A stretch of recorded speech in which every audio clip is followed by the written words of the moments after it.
do is, I believe that in the next 2 months, the phase switchover will be published. So we'll know, for example, this zone, or this city will go completely digital. This region or this city, and we'll take a step so we can learn and see how things are going. We'll make our mistakes. It's a bit like following the CBN model where Lagos was used, in terms of the cashless city and so on. So we'll follow that model. Take some cities, some states, switch them off. Make our mistakes there, see how things are working, and we'll continue to do the gradual rollout till we get, because it's not a light bulb moment where you just come in and say, even though you say switch over, but it's not exactly that easy that you just, there's no place in Abuja or in anywhere where there's a switch that says, digital switchover. So it has to be done on a phase. Is the 2015 deadline sacrosanct? Because I see text that the ITU agreement allows for some sort of additional 5 years, perhaps up to 2020, for countries including Nigeria. Yeah, that is the deadline that has been set for this region, which Nigeria belongs to, is 2015.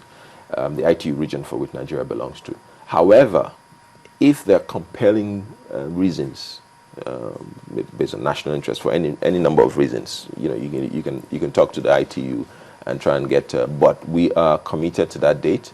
I don't see any reason why we cannot make that date. We already, to a large extent. Look, we already have close to 2 million homes that are already digital in Nigeria now, but from on the satellite end to digital terrestrial end.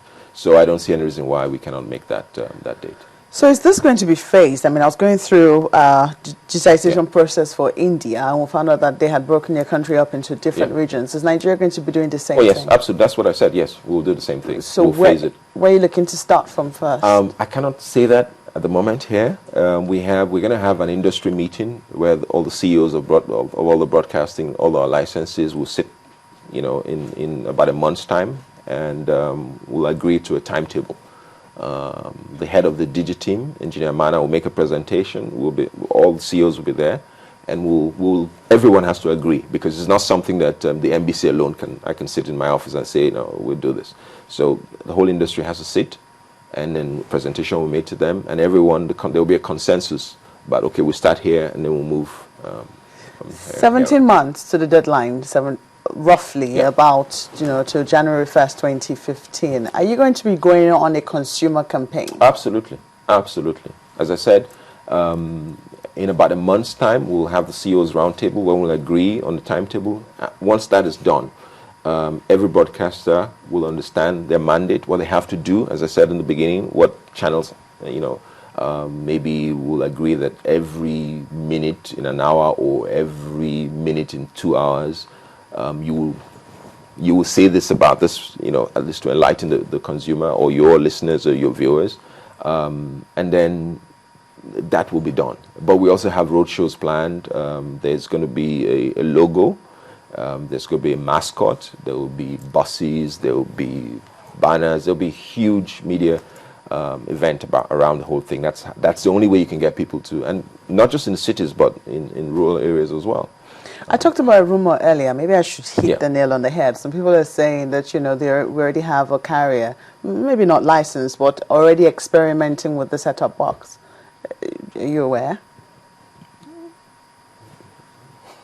You want me to provide a name? Yes, I cannot comment on rumors.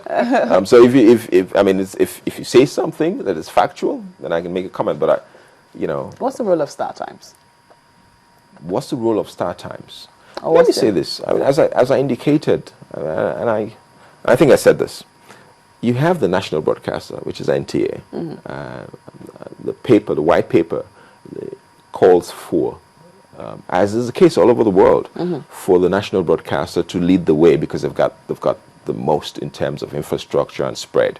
NTA had an agreement, or has an agreement with StarTimes, which is a Chinese company, to help them in the infrastructure rollout. And so that is the relationship between the NTA, and that is their own business. But at the same time, I And so they're rolling out this DTT set-top boxes across the country. That is not finalized. So they haven't been licensed yet? No. Nobody has been licensed yet. But the idea is that the NTA operation is leading the way. It's like an experimental process. So we can learn a few things, see how things are going. But no one has been licensed yet. Yeah. In some climes where this has been done, like the United Kingdom, for instance, TV set tuning was done free of charge. Is that going to happen here? Let me say this. At a point, if you have we'll get to the point where we're looking at that, and that's part of the regulations that's going to come in place, where all the TV sets that come into the country, whether made here or imported into Nigeria, must have digital tuners. We're getting to that point. What that means is that from 2015, if you go into a shop and buy any brand model TV set, it will be digital TV ready. So once you turn it on, it will automatically scan for digital TV signals and lock onto them and give you those, and free to air, obviously. So, but between now and that time, there'll be set-top boxes for the existing, because you can't, if I've paid money for my TV, I can't just throw it away, because of that. So there has to be a set-top box that will decode the digital TV sets, digital signals, and enable me to see that. So that is what we're saying. And in some countries, you do the tuning, but here, the set-top box will be used for that. So that is something that, as I indicated earlier, that government will come to the party and help people in across the country to have access to. Okay, I guess that answers part of the question that Sam sends, because he says, dear DG, the set-top box you talked about is going to be an added cost to the consumer. My fear is these broadcast stations will suffer what banks suffer during system downtime. And he says his suggestion is we should improve on what we have now and gradually do a test run before creating new experiments. Well, he's asked very complicated. He's kind of looped in so many issues. But as I said, we have the experiment going with NTA. We're revising that experiment. A couple of things which are not very palatable, but we're looking at that. Okay. We also are looking at how the set-top boxes will be made available to everyone. You currently, if I go to the market today, I'll buy a TV set at a cost. That's a fact. So the whole idea is that going forward, the cost of a TV set, it's actually an invisible cost. The fact that if I go buy a TV set going forward, I don't need a set-top box because the tuner will be in the TV set. That's where we're going. So the whole idea of people saying set-top box, set-top boxes will work in a pay environment going forward.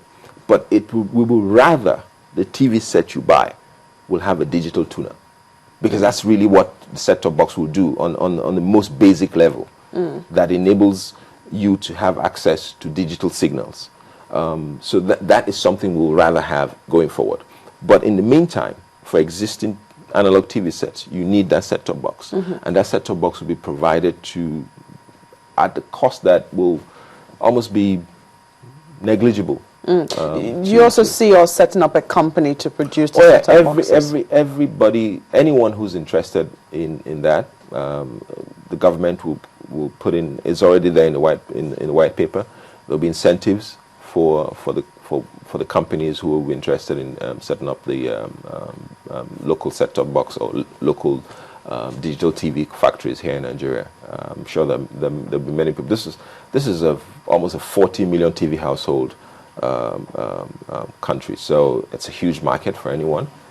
So we're confident there will be many companies who will be interested in coming to set up here. Now, it's believed that free viewing should be going on before the switch. Yeah. Is that going on now? At the moment, it is something, as I indicated, that the Commission on the NTA platform that we've insisted that every TV station that's free to air must be available free. And that's something that the Commission has started doing. And if anybody who has an existing box that is not able to receive free-to-air channels in his location, will be, if that happens, if we get complaints, then we'll deal with that. But that's something we've mandated. Yes. Okay, so if they got questions or complaints in the entire process, the consumers, even they can go to our website. They can log in complaints. They can call our offices. And they can get immediate response. Well, yes. I mean, as I indicated, what we're trying to do now is to, as you asked, to ensure that consumers, not only when you call or when you log a complaint on the site, but you're able to track. We'll give you a track. We're working towards that process. Are we getting to the point where we're beginning to pay for TV licenses in Nigeria? Look, the law already says that you have to pay for TV license. It's there. But the practicality of collection is something we've been dealing with for a number of years. As you know, if you drive from state to state, in some areas, local government people will stop you and say, "Where's your TV license?" That's already happening. Because that's, but we would like a situation where they can do the collection on the behalf of the Commission and the industry, and then they get paid for doing the collection, because it's almost impracticable for the Commission to do the collection alone all across the country. I mean, the country is huge. And local government people are closer to the ground. They understand the terrain much better. But at the moment, we're not receiving any one of that, and any part of that revenue. So that's what the law says. There will be there's a TV license law in place, a radio TV license law in place. The collection is a problem, but we will work towards streamlining that and enabling, so that there will be a pool of funds that could go into local content fund for people who want to make new programming, a different kind of programming, and have access to that. Yeah. At the moment, this digitization process is only for television. Yes. Do we look forward to when that will be for radio? Most radios are already digital. I mean, the way it works is that radio is not a challenge as such. It uses a tiny amount of bandwidth. And the way that current radio broadcast works is that radio actually can coexist, digital and analog can coexist on the same, even on the same spectrum. So it's not a challenge at all. Some people had said that one of the things that was a challenge was also, the different ministries that were going to make this possible, coming together, synchronizing and working together. Are you beginning to get more of that, especially since the date is coming closer? Well, there's no problem at all. We're working. I mean, the whole idea of digital is that it frees up a lot more spectrum that can be used for broadband connectivity and so on and so forth. That's the whole idea. I mean, we free up a lot of space that goes into that the communications can go into the communications arena. So that will happen. We're getting a lot of support from the NCC, from my own Minister of Information, and great support from Minister of Communication and Technology. I mean, she's committed to broadband penetration in Nigeria, and she's working very hard with all the stakeholders, including the Broadcasting Commission, to ensure that the spectrum dividend, goes to enable Nigeria meet its broadband target. As you know, the president just launched a broadband policy, and so a few weeks ago, and a large chunk of the spectrum which will enable that to happen will come from the dividend that comes from the digital switchover. So we are working together to ensure that, and I think that even before 2015, a lot of the people who currently use the MMDS 2.6 megahertz spectrum will vacate that spectrum, and that will go to communication users. So we're already working. We have a national frequency monitoring team, and we're working towards that date. Just before you go, the license, is there still an embargo on the license, radio license? There's no embargo, especially on radio license in Lagos FM. If the spectrum available, you apply, you meet the criteria.